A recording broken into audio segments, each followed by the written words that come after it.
invite you on a voyage of exploration, a voyage into the world of ancient mythology. A world of gods and heroes who were frequently ungodly and as often unheroic. But in almost every myth, there's a grain of reality. And in this series, we'll try to find the grain that exists in every legend. This voyage will take us to 3 continents and many countries, unearthing clues, piecing together fragments of fact and some marvelous fiction to do with the private lives, sometimes sensational, often deplorable, of our leading characters.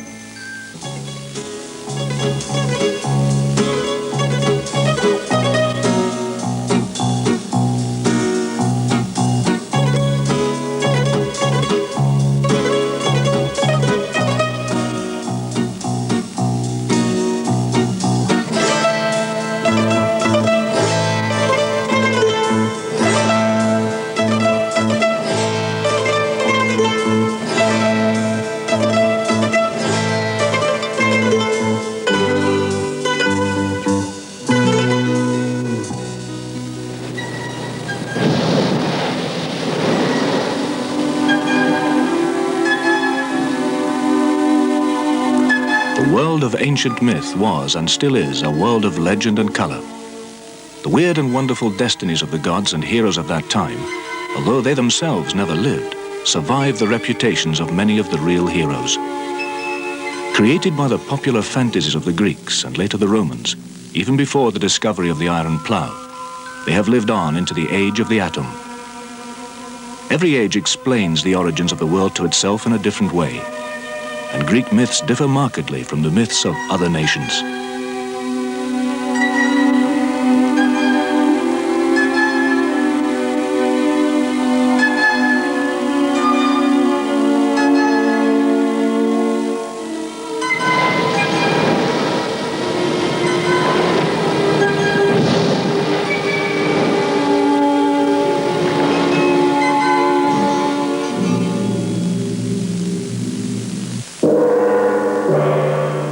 The 12 greatest of the Greek gods lived high on Mount Olympus. All-powerful, they governed life on the earth and the movement of the sun. Today we introduce them.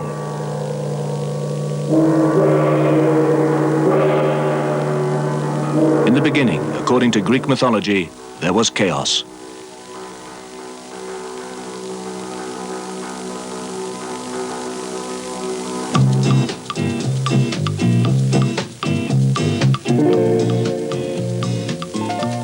Out of chaos came the world, and first to be created was Gaia, Mother Earth.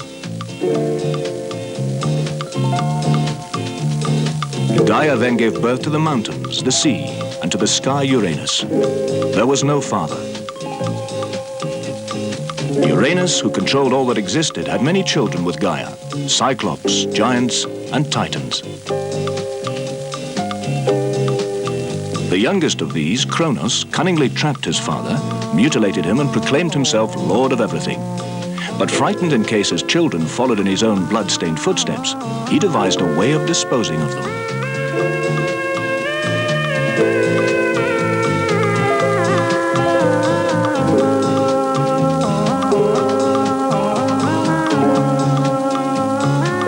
Understandably, his wife Rhea was not happy with the situation. She decided to save at least the last of her children, and she found a way to do it.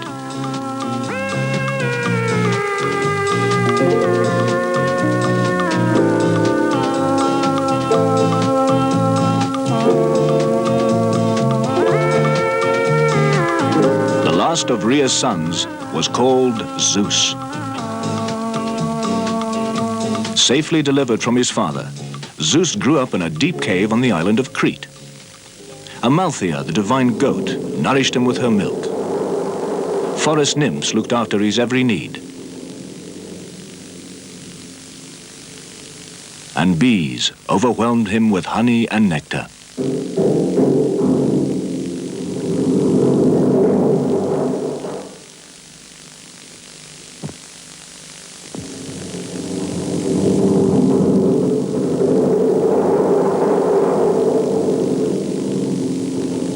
He grew up strong and tall, and when he was fully grown, he decided to liberate his brothers and sisters.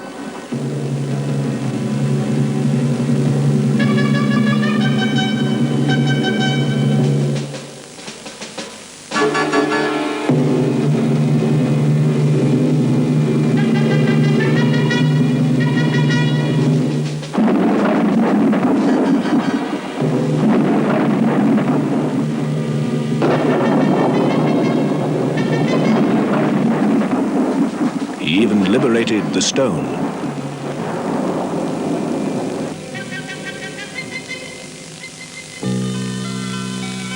Amalthea's horn, which would fill itself with all the fruits of nature, became the proverbial horn of plenty.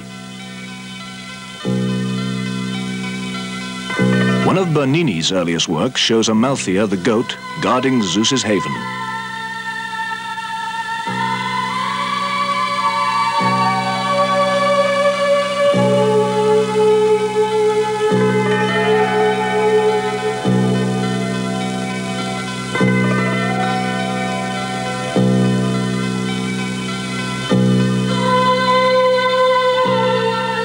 We set out to trace this ancient myth, and the clues brought us here, to the Dictys Mountains on Crete.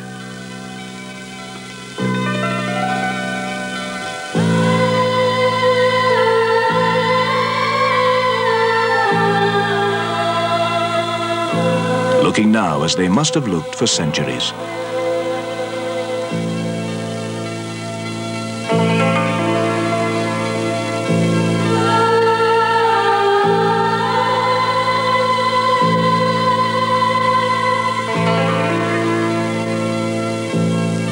This is the cave where Zeus is said to have been born.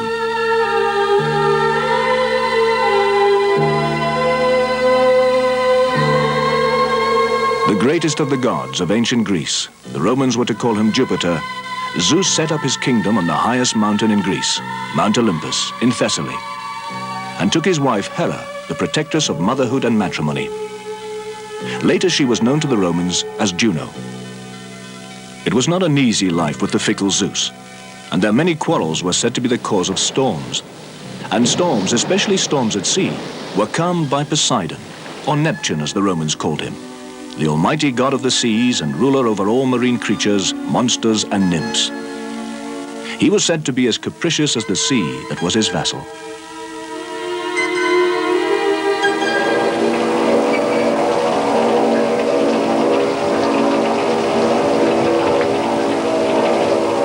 But the ruler of the endless expanse of water around the earth was Oceanus, or as the Greeks called him, Okeanos.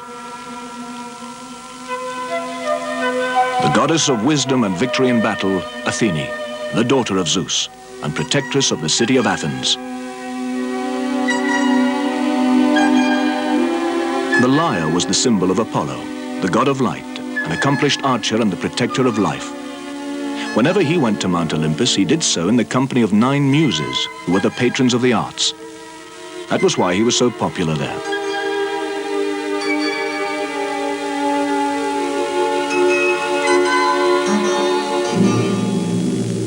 He was also loved by the people, as was his sister, Artemis, known to the Romans as Diana.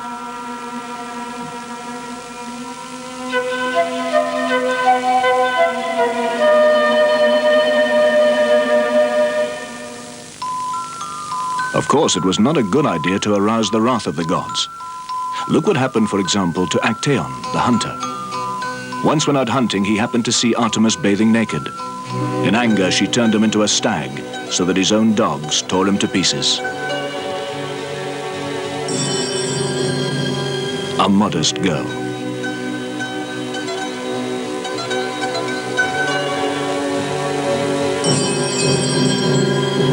The goddess of love and beauty, Aphrodite.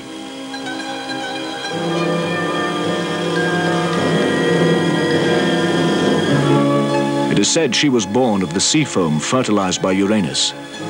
This is how Botticelli painted her towards the end of the 15th century, with a hauntingly 20th century face.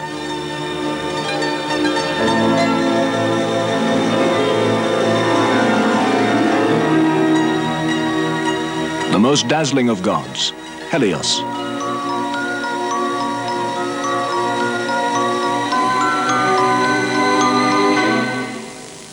Each morning he rides out on a golden chariot drawn by 4 winged horses. Before he sets out, the morning star opens the crimson portals of the heavens. He spends the rest of the day bestowing light, warmth, and life upon the earth. In the evening, he drops behind the mountains and sinks into the kingdom of Oceanus.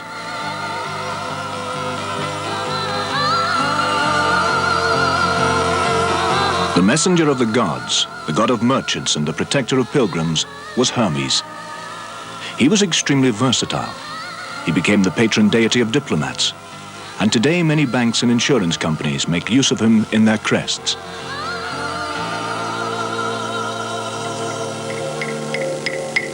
Hephaestus, known as Vulcan to the Romans, had many forges, the largest of which was on Mount Etna.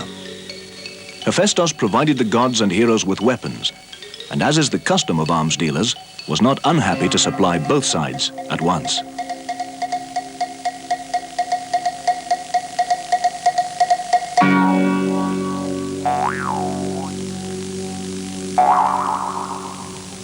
The god of war was the unpopular Ares, whom the Romans called Mars.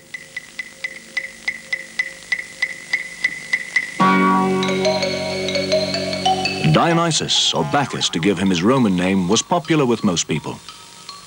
Some were not too keen on his cult, but others, however, practiced it with such enthusiasm that they often broke that well-known Greek maxim, moderation in all things.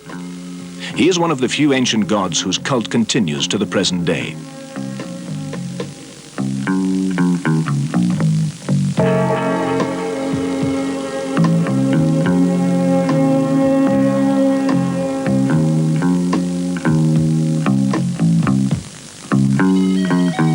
Other gods, too, lived on Mount Olympus, such as Demeter, for instance. Hades, too, used to pop up for a visit from his underworld. All of the gods were actually related to Zeus. They had a good life, untroubled by human cares, and most of their time was spent at banquets. Nectar and ambrosia provided them with eternal refreshment. But for their existence, they did need the respect of the mortals and required of them human sacrifice. When these came to an end, the gods deserted Mount Olympus and retreated to a world of memories and legends.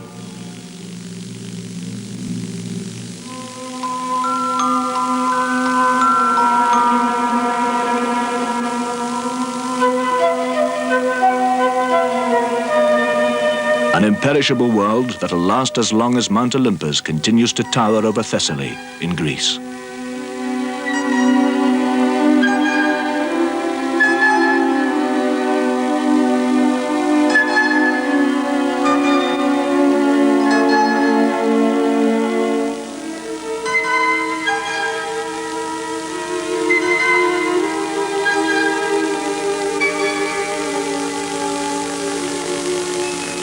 On a voyage of exploration,